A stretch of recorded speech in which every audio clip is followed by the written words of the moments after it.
The bill hit the air before anyone could process what was happening. A child, standing dead center in the middle of the financial district of Halcyra. Rush hour. Suits and briefcases and the kind of people who do not stop for anything. All of them stopped because the boy wasn't moving. He stood maybe 4.5 feet tall. Blue t-shirt with a small tear at the collar. Sneakers that had seen better days. And in both hands, trembling, shaking so hard the paper made a soft crackling sound. He held out a single folded bill. $500. Creased like it had been folded and unfolded 100 times. The 3 men in front of him didn't move either. They didn't have to. Kaler Draven stood at the center. Broad shoulders. Dark eyes that missed absolutely nothing. He had a stillness to him that most men spent decades trying to fake and never got right. Flanking him on his left, Varric. Jaw tight, already scanning. His hand moved instinctively toward his side before he caught himself. And on the right, Soren, the quietest of the 3, watching the child the way a person watches a fire they can't quite explain. HI viewers, if a child came up to you on the street with their last dollar, crying, begging for help, would you stop? Or would you keep walking? Drop your answer in the comments. I genuinely want to know. Nobody in Halcyra approached the Draven brothers voluntarily. That was understood. That was a rule people learned without being told. You saw them coming, you moved. You made space. You kept your eyes low and your steps quick, and you thanked whatever you believed in that you were not their business that day. This boy had clearly never learned that rule. Or he had learned it, and chose to ignore it anyway. Kaler looked down at him. The boy's lip was pressed tight. The kind of tight that happens when a person is trying very hard not to fall apart in public. Tears had already cut lines down both cheeks. But he wasn't making a sound. Not a word. Not a sob. Just his arms. Extended. The money pointing outward like a small, desperate flag. Varric leaned close to Kaler's ear. His voice was barely a breath. This is a setup. Soren said nothing. He was watching the boy's eyes. Kaler crouched down slowly. He brought himself eye level with the child, and for a moment the entire block went so quiet that the distant sound of a car horn 2 streets over felt like it was in the room with them. Hey! Kaler's voice came out lower than expected. Careful. Like he was handling something that could break. What's your name? The boy swallowed hard. Pip. Pip. Kaler repeated it without blinking. Who sent you here? The boy shook his head. Nobody. Varric made a sound low in his throat. Disbelief. But Kaler raised one finger slightly and Varric went quiet. Why are you giving me this? Kaler asked, nodding toward the bill. Pip's chin dropped for just a second, like the weight of the answer was physically heavy. Then he lifted his face back up and said what he came to say. My mom is dying. The words landed flat. No drama in them. No performance. Just the truth, delivered by someone who had run completely out of other options. This is all I have. He pushed the money forward another inch. Please, take it. Sometimes courage doesn't look like bravery. Sometimes it looks like a child who is too scared to stop trying. Kaler's gaze moved to the bill. Old. Folded so many times the face on it had nearly worn smooth in the creases. This money had been saved slowly, hidden somewhere, brought out only now as a last resort. He looked back at the boy. What's your mother's name? Pip blinked. A fresh tear slipped down his left cheek. Naira. One word. That was all it took. Kaler's entire expression shifted. Not visibly, not in a way most people would catch. But Varric caught it. Soren caught it. Something behind Kaler's eyes went very, very still. Because Naira was supposed to be a traitor. She had been marked as one 2 years ago. Exiled. Erased from every record connected to the Draven Syndicate. Anyone who even asked about her got the same answer. Gone. Guilty. Not their problem. And yet here was a child, her child, standing in the middle of a crowded street at golden hour, shaking from head to foot, offering every dollar he had saved in the world to the men who had exiled his mother. Kaler stared at the bill. He didn't take it yet. He just stared. Because traitors don't have children who are brave enough or desperate enough to walk up to their enemies and beg. Kaler didn't stand back up immediately. He stayed crouched, eye level with Pip, and he studied the boy the way he studied everything. Methodically, without rushing, looking for the thing that didn't fit. The sneakers were worn down at the left heel more than the right. That meant Pip walked a lot. Walked far. The t-shirt had a faint bleach stain near the hem, the kind you get from cleaning something, a floor, maybe, or a countertop. The money in his hands had been folded along the same 4 creases so many times that those lines were nearly white. This wasn't a plant. Plant arrives rehearsed, polished, slightly too perfect.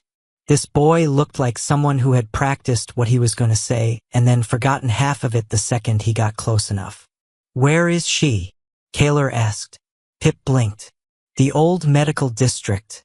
On Crane Street. Who else knows she's there?" "I don't know." His voice dropped. "Some men came last night. Stood outside. Didn't knock. Just stood there." Varric shifted his weight behind Kaler. His eyes were already moving across the street, scanning faces, doorways, second-floor windows. Kaler kept his voice even. "Who told you to find us?" Pip hesitated. Then, quietly, "People say the Alpha Kings fix things." That sat in the air for a moment.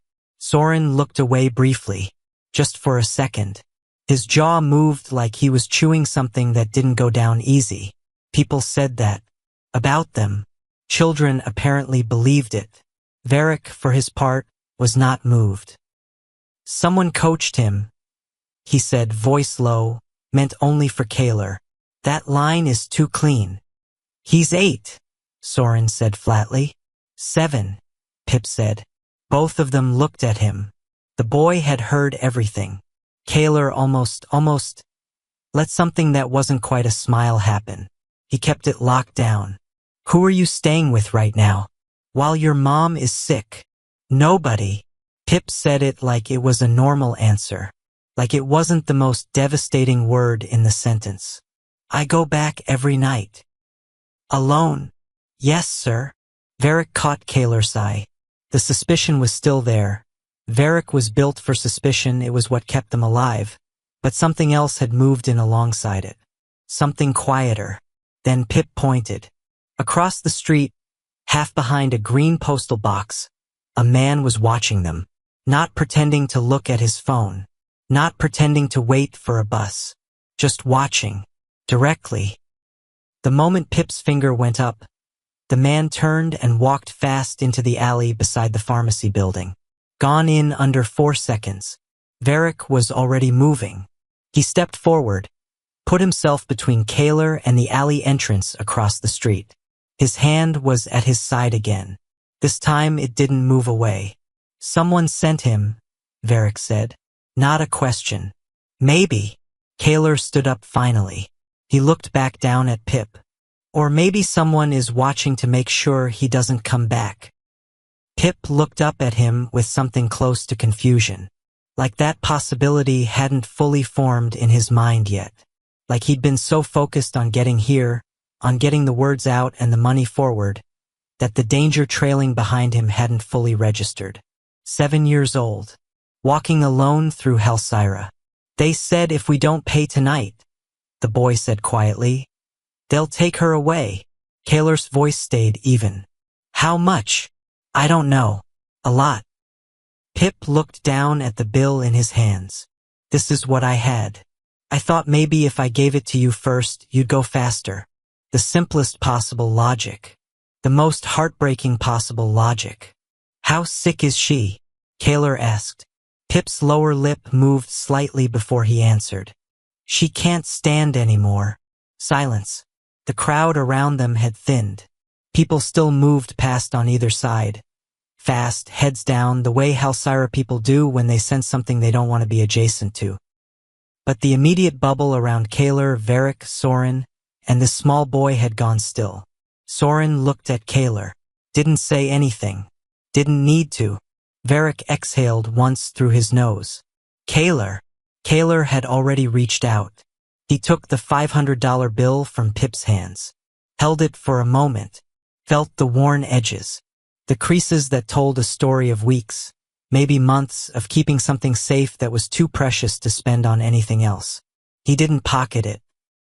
He folded it carefully, exactly along its existing lines. Then he looked at the boy. Tell me where she is. And just like that, a 7-year-old with no last name had made the Draven problem his problem. Whatever came next tonight, that was no longer just about a sick woman in an abandoned building. The Draven Syndicate controlled 40% of Halcyra's underground economy. That number doesn't fully explain what they were, because the word criminal doesn't cover it, and the word organization doesn't cover it either. They were something in between, a structure, a system, one that existed because the official systems had gaps. Large ones, and somebody had to fill them. In their territory, debt collectors didn't come after sick people. Hospitals that turned away the uninsured had an arrangement. Landlords who disappeared with security deposits had a way of reconsidering.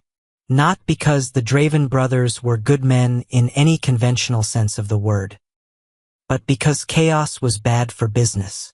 Order was the product. Which was why what happened 2 years ago had been handled so cleanly.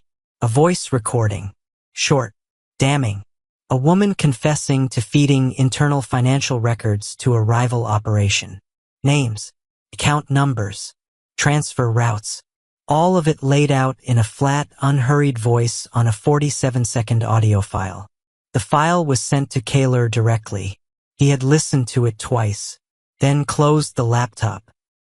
The decision had taken less than 10 minutes. Naira, exiled, erased, her access codes revoked before she likely even knew the recording existed. He hadn't questioned it.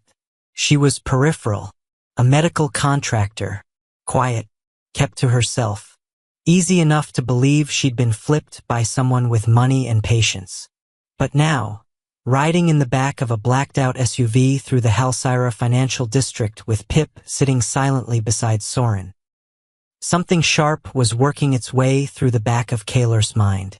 He turned to look at Varric in the front seat. Pull the Naira file. Varric was already on his phone. He tapped 3 times, opened something, skimmed it. Then his thumb paused. Recordings still archived. Play it. The car went quiet. Varric held the phone up slightly. The recording came through the speakers. Scratchy, slightly compressed. A woman's voice. Calm, deliberate. Kaler listened. He had heard it before. 2 years ago he had heard it and accepted it. But now he sat with it differently. Now that he had seen a small boy in a worn t-shirt standing alone in the middle of Halcyra's financial district, holding out everything he had to the people who destroyed his mother's life.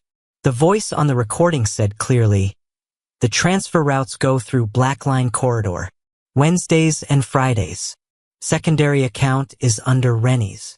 Flat, specific, efficient. Kaler said one word. Stop. Varric stopped it. Soren looked up from where he'd been sitting across from Pip, who had gone very still listening to the playback without understanding what it was. She was mute, Kaler said. Nobody moved. Varric slowly turned to look at him. Naira. Kaler said it again, quieter. She was mute. She didn't speak. Not once in the 14 months she worked for us. The car was completely silent. Soren leaned forward.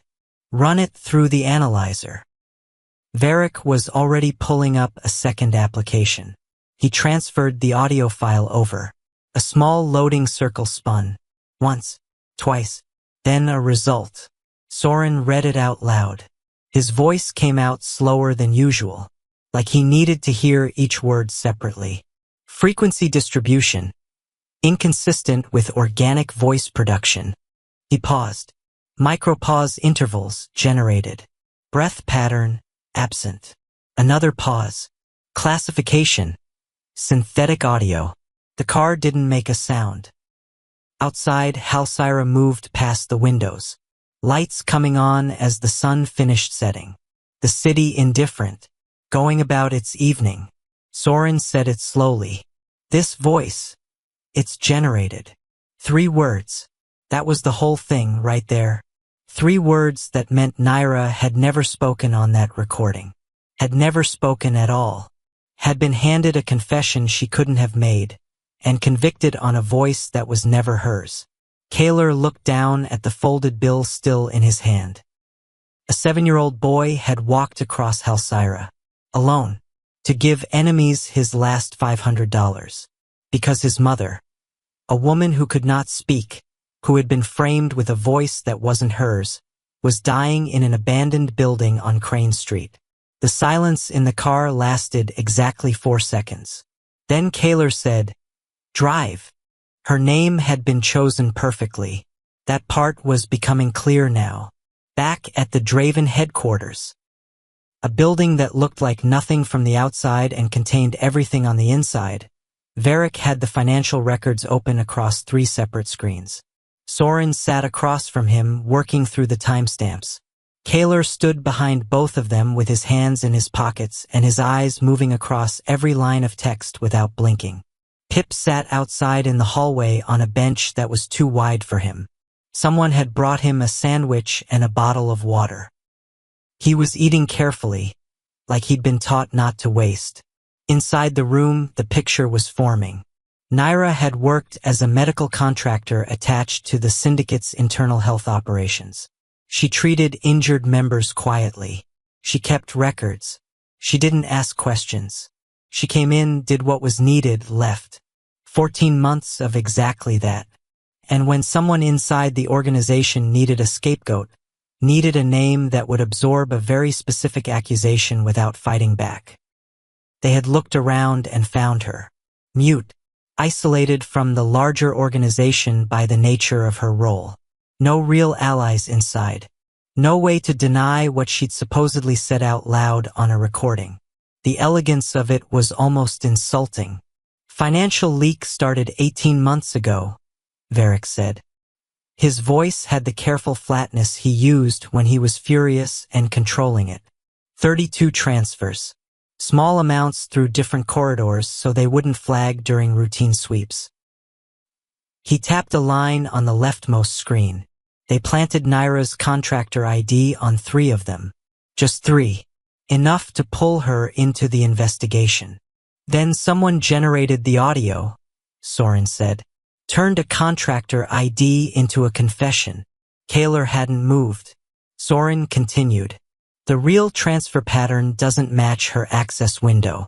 She wasn't even cleared for the Blackline corridor accounts. She couldn't have given them that information because she never had it. Someone had built a frame with just enough details to be convincing to people who were looking for an answer and not looking too carefully at the question. And it had worked. Because she was quiet. Because she was peripheral. Because when systems look for someone to absorb the blame, they almost never choose someone loud. They choose someone who won't be able to make noise about it afterward. Naira couldn't make any noise at all. Kaler walked to the window. Halcyra at night was a different animal from Halcyra at sunset. Harder.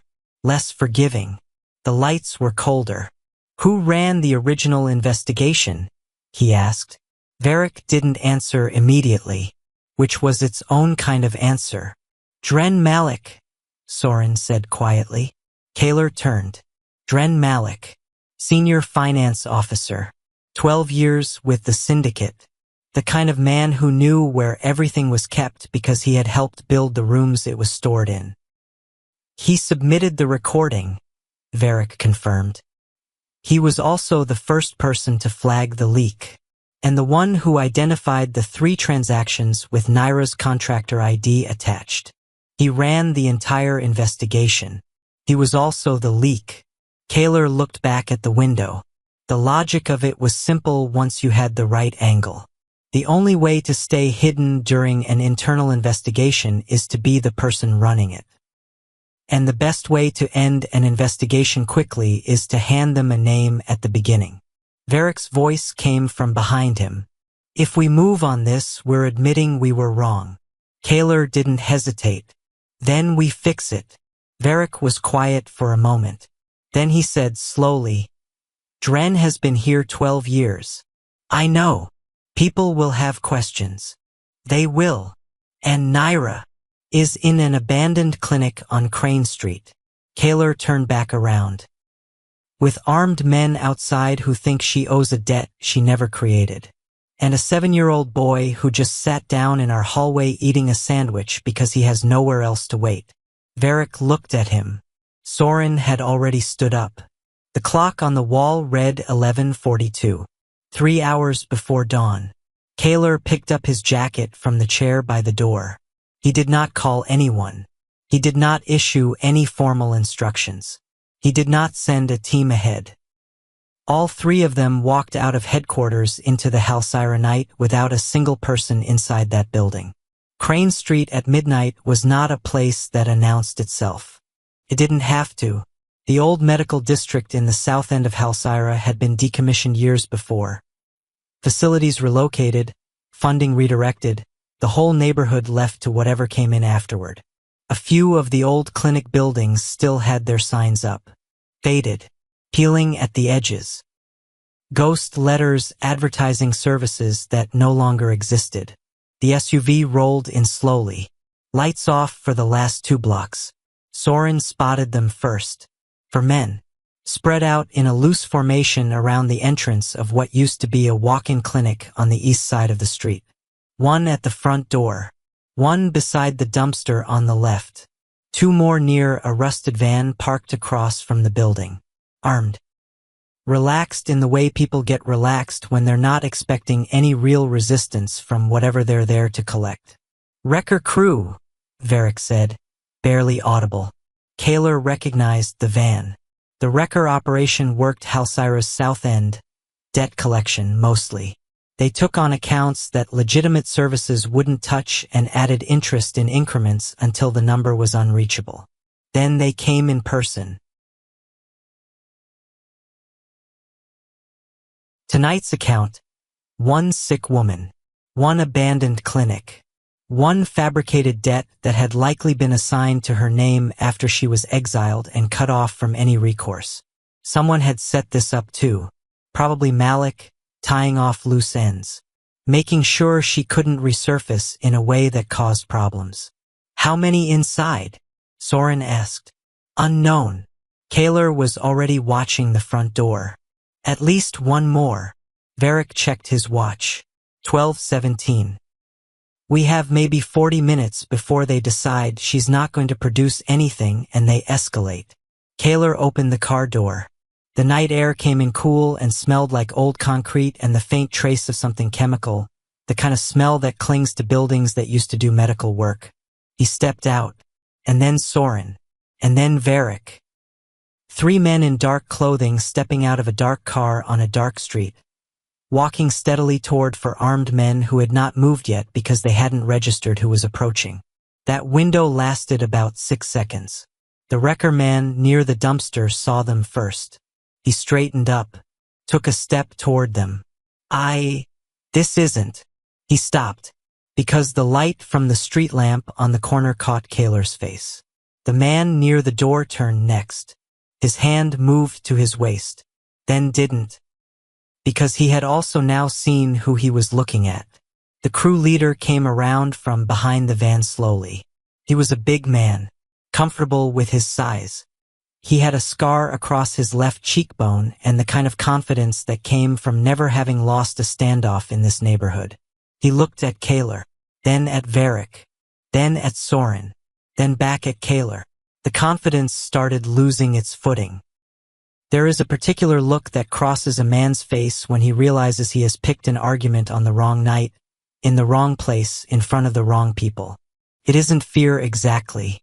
It's closer to the moment just before fear, when the brain is still running its math but the answer is already obvious. The wrecker crew leader was having that moment right now. And Kaler had not said a single word. He just kept walking. Sometimes justice doesn't start with a speech. Sometimes it starts with showing up at midnight in a place where someone expected no one to come.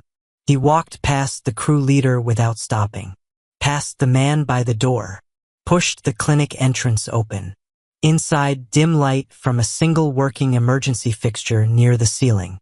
The smell of damp and medicine and something faintly antiseptic underneath everything else.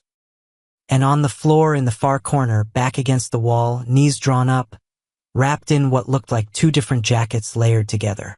Naira. Her breathing was visible from across the room. Too fast. Too shallow. Her face was flushed even in the weak light. She heard the door. She looked up. And the moment she saw Kaler's face, the man who had exiled her, who had signed off on the recording, who had cut her out of every system she'd been attached to, the exhaustion in her eyes shifted into something else. Quiet fear. Not rage. Not hatred. Not even blame. Just the bone-deep fear of someone who believed, completely, that the last thing coming for them had finally arrived. Kaler crossed the room. He reached into his pocket. He placed the folded, worn $500 bill on the floor beside her. Then he said quietly, carefully, like the words needed to land without damage, "Your son hired us." She didn't move. Not toward him. Not away from him. Naira sat against that wall with the two layered jackets pulled around her shoulders and her eyes locked on Kaler's face. And she did not move. Her breathing was audible now. Rapid and shallow and uneven. The fever had her, that was obvious. But her eyes were sharp. Present. Tracking everything. The $500 bill sat on the floor between them. She looked down at it. Then back up at him. Her hands, resting on her knees, started shaking. Not from cold. Outside. Varric and the wrecker crew were having a conversation. It wasn't loud. It didn't need to be. Varric had a way of conducting conversations that left very little room for the other party to misunderstand the terms. The sound of boots on concrete. A vehicle door. Engines. Then nothing. They were gone. Soren stepped through the clinic door a minute later. He scanned the room once, clocked Naira on the floor, and immediately pulled out his phone. He moved to the far corner and kept his voice low. Kaler crouched down. Same distance he'd kept from Pip on that street corner. Close enough to be heard. Far enough to not be threatening. "You're not in trouble," he said. Her expression didn't change. That was fair. 2 years of living like this.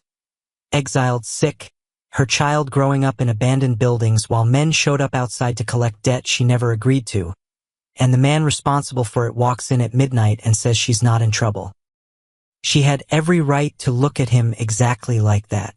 "The recording was fabricated," he said. Something moved in her face. "We found it tonight." He paused.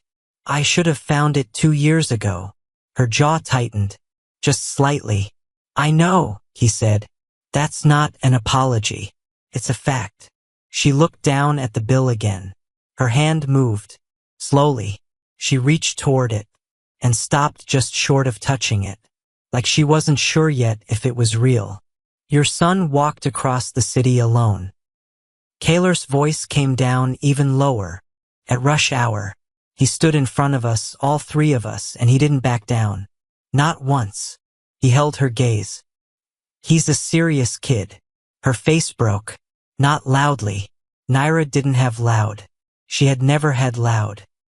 But her eyes filled, and her shoulders dropped forward, and her hands pressed flat against the floor, and the breath that came out of her was the kind that happens when someone has been holding an enormous weight for so long that they've forgotten what it felt like before it was there. She shook. Silently. The entire thing silent. Soren came back across the room. He crouched on her other side. "Doctor is 12 minutes out. She's bringing equipment." He looked at the fever flush on Naira's face. Checked the inside of her wrist with 2 fingers. His jaw moved. Pulse is fast. She's been running this fever for a while. He looked at Kaylor over Naira's head. The look said, "This has been going on for weeks." Kaylor nodded. He already knew what that meant. It meant someone had not just framed her. They had made sure that wherever she landed after the exile, she would have no way to get stable. No finances. No access to care. The debt collectors were a weight placed on top of a person who was already drowning, making sure she stayed under. Naira's hand finally came down and touched the bill. She pressed her fingers flat against it. Eyes closed. Then the clinic door banged open. Fast footsteps. Small. "Mama!" Pip crossed the room in about 4 running strides and dropped to his knees in front of her. His arms went around her neck. She caught him, both arms tight, and pressed her face against the side of his head, and the two of them stayed there without moving while the emergency light above them hummed. Nobody said anything. There was nothing to say. Sometimes the moment doesn't need a frame around it. It just needs to be witnessed. Kaylor stood back up. The doctor arrived 9 minutes later, not 12. She walked in fast, bag over one shoulder, and immediately took control of the space with the quiet authority of someone who does not waste motion. She assessed Naira in under 2 minutes. Then she looked at Soren. "She's been sick for weeks," she said. "Not a guess. Finding." Kaylor was already looking at Varric. Varric was already thinking the same thing. Weeks. With men standing outside the building. Someone had made sure Naira couldn't get treatment. Not by accident.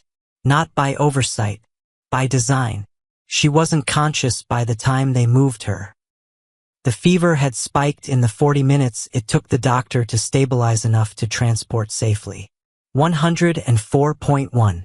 The doctor, a woman named Dr. Quinnell Marsh, who worked through Soren's off-record medical network, had set up a fluid line in the back of the SUV and talked in short, precise sentences the entire drive across town.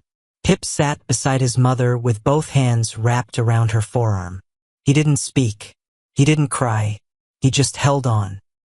Kaylor sat across from them in the vehicle and watched the boy, this 7-year-old who had walked alone through Halcyra, who had handed over his last $500 without a moment's hesitation, who had sat on a bench in syndicate headquarters eating a sandwich without once asking what was happening next, and thought about what it must cost a child to be that steady. You don't learn steady like that from nothing. You learn it when unsteady isn't an option. Dr. Marsh looked up from her equipment at one point and caught Kaylor's eye. She gave him a small, tight nod. Naira's vitals were holding. They got her to the private medical facility on the north side of Halcyra just after 2 in the morning. The facility was quiet at that hour, a handful of night staff, the low hum of equipment. Naira was moved to a room. Pip followed and was not separated from her. Soren made sure of that. Back in the hallway outside the room, Varric pulled up the full medical intake summary on his phone. Dr. Marsh came out to give a verbal report, keeping her voice just above a whisper. Bacterial infection. Unmanaged for at least 3 weeks. She's malnourished on top of it, which dropped her immune response and let the infection take hold. She paused. With the right antibiotics and fluids, she'll recover. But another 48 hours without treatment and we'd be having a different conversation. 48 hours. Kaylor stared at the wall for a moment.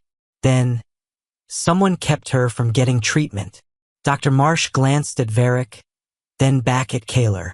She understood the world she operated in. I can't speak to motivation, but the infection wasn't hidden. Anyone with basic medical knowledge would have recognized what she needed. She left to go back to the room. The hallway went quiet. Varric said what he was thinking. Malik. That was the whole sentence. Soren had his phone out already, running something. The debt on the Crane Street property, the one the wrecker crew was collecting on. It was opened in Naira's name 14 months ago, 3 weeks after the exile. He turned the screen toward Kaylor. Account opened through a shell registered to a finance subsidiary. One of ours.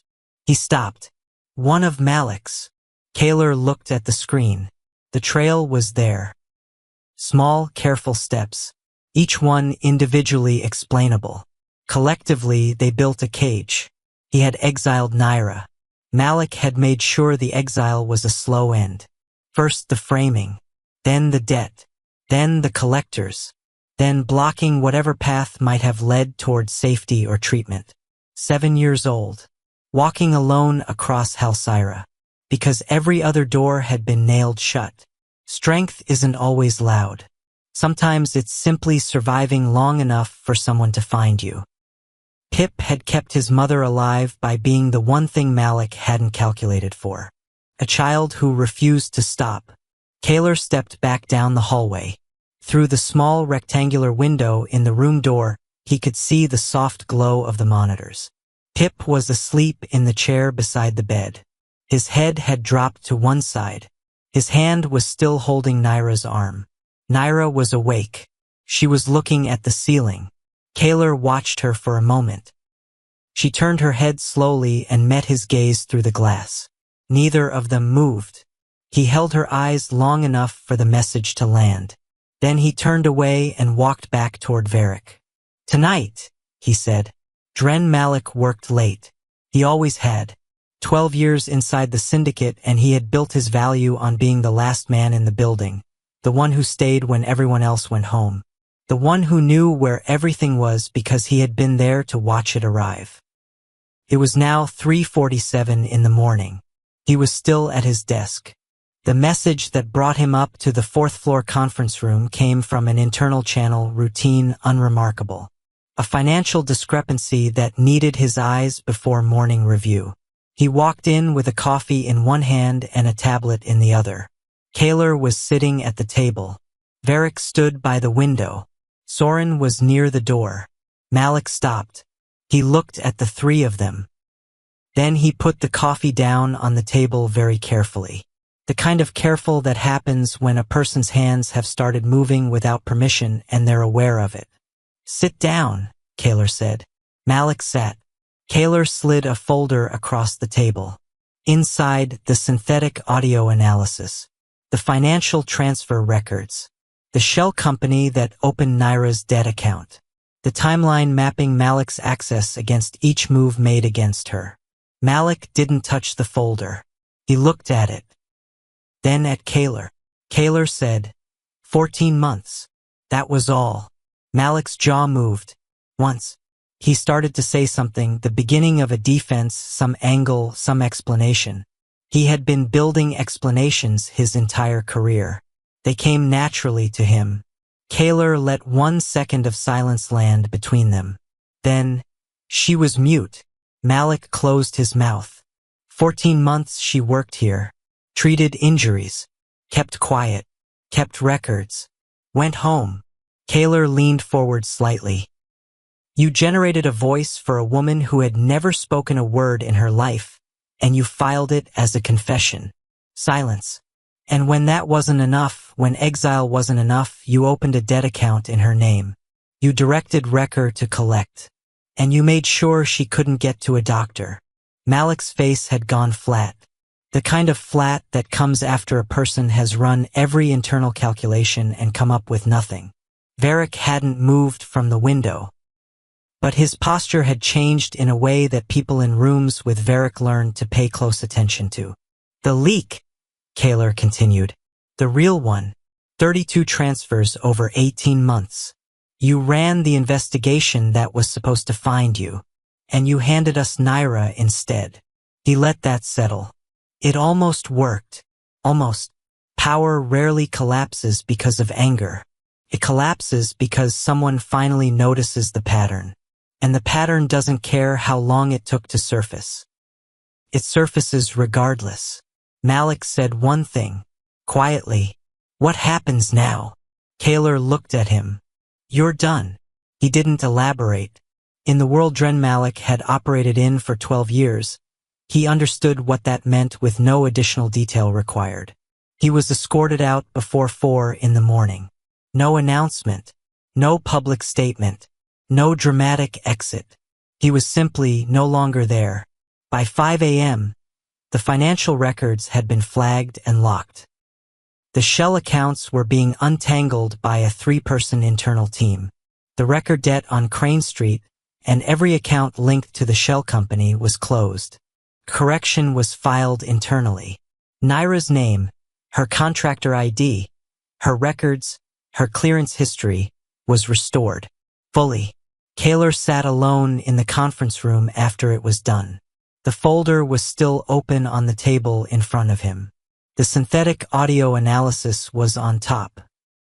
47 seconds of a voice that was never hers.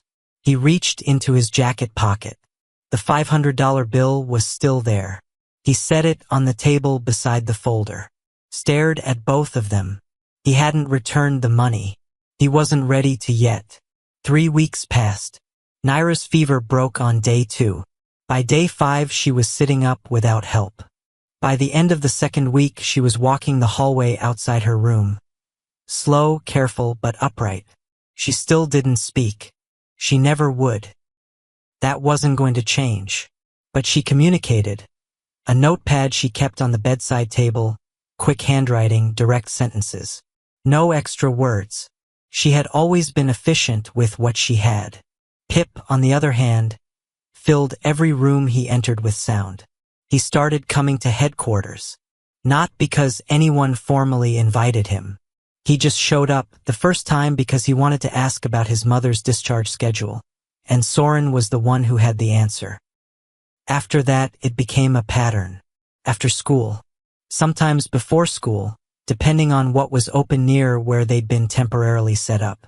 The Draven brothers did not talk about it explicitly. They just adjusted.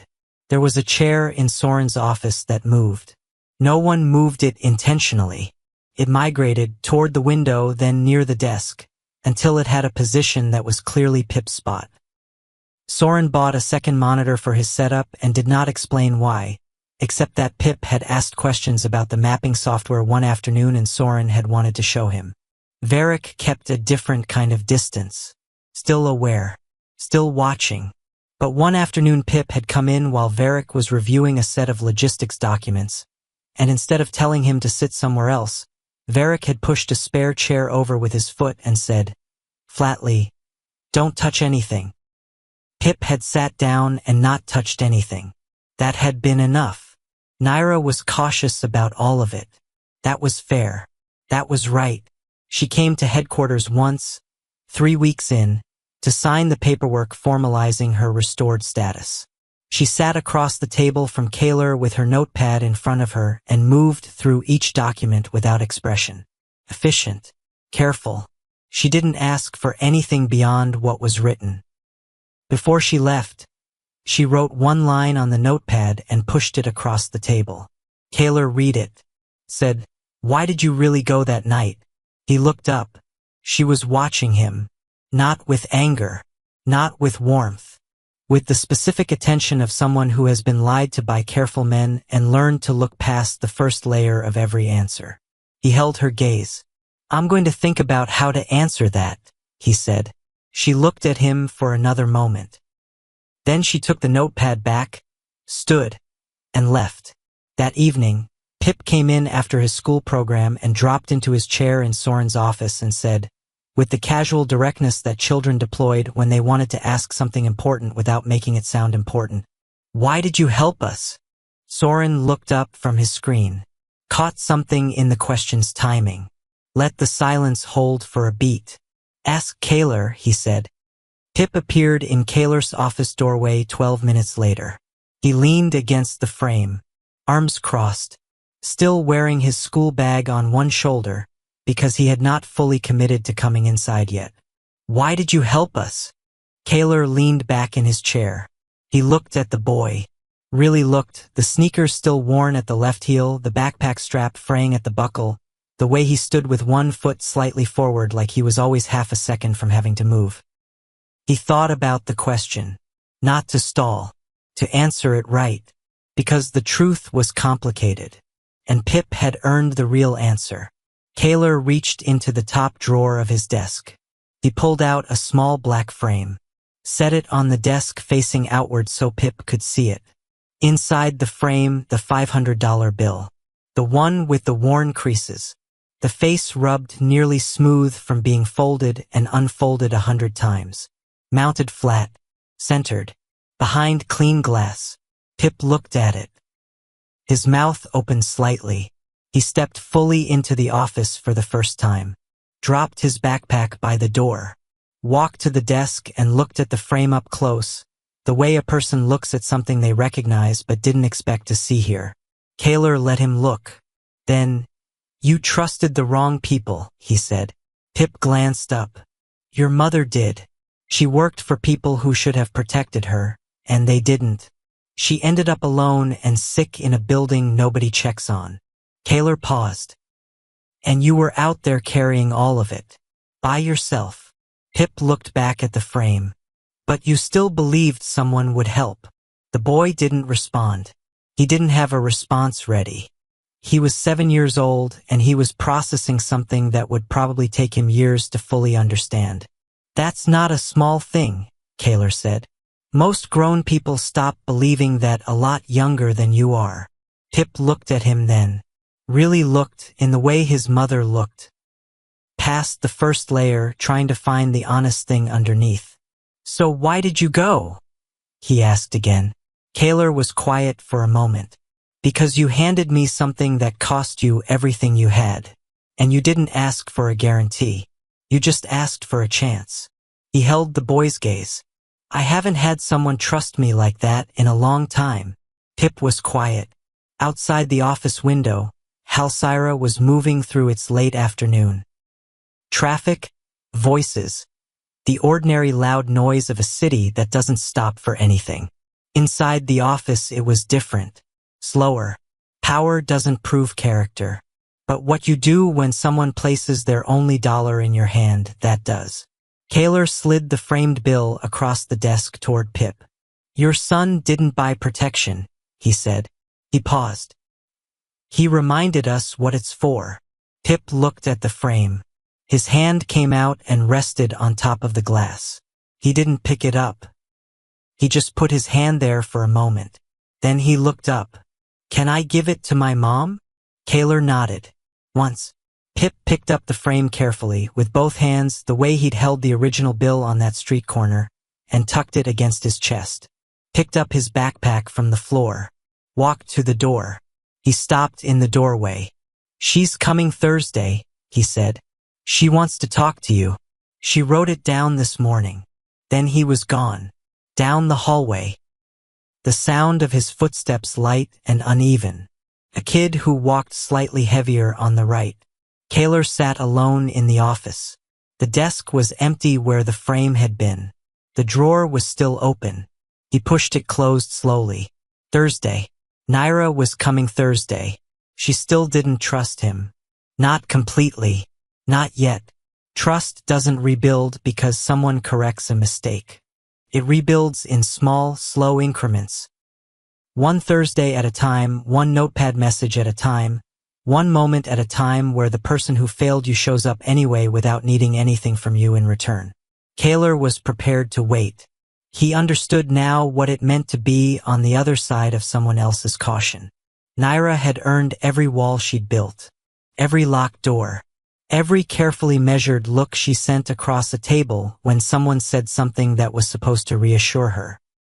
She had survived 2 years in the cold, largely alone with a child, while the people who should have caught the truth sat comfortable and unquestioning. She could take all the time she needed. Soren appeared in the doorway a few minutes later. He leaned against the frame with his arms crossed, looked at the empty desk, then at Kaler. He didn't say anything for a moment. Then, "She wrote me a note too. Yesterday." Kaler looked up. It said, "Thank you for the chair." Kaler looked at him. "Pip's chair," Soren clarified. "In my office." Kaler held that for a second. Something shifted. Not dramatically, not loudly. Something quiet, the way the important things almost always are. He stood up. "Let's get dinner," he said. Soren nodded. They walked out together. Down the hallway, past the chair near Soren's office window, past the bench by the front desk where Pip had eaten his sandwich 3 weeks ago, out into the cool evening air of Halcyra, where the city was still moving and indifferent and relentlessly loud. Some things had changed. Most things had not. But Naira was no longer alone, and Pip's chair had a permanent location now. And on Thursday, a woman who had survived everything that had been thrown at her was coming through the door of her own choosing. That was enough. For now, that was more than enough. If the story moved you, if you found yourself rooting for a 7-year-old boy who refused to stop, share it with someone who needs to hear it today. Every person who keeps going when they have every reason not to deserves to know that story lands somewhere. Drop a comment below. Tell us, what part of this stayed with you? Was it Pip on that street corner? Naira against the wall? Or that framed bill behind glass? We read every single one. And if you want more stories like this, stories about quiet strength, real loyalty, and the people who show up when it matters, subscribe and turn on notifications. We put out new stories regularly, and you don't want to miss what's coming next. This channel exists for people who believe that the right story, at the right moment, can change how someone sees their day. That's what we're here for. See you in the next one.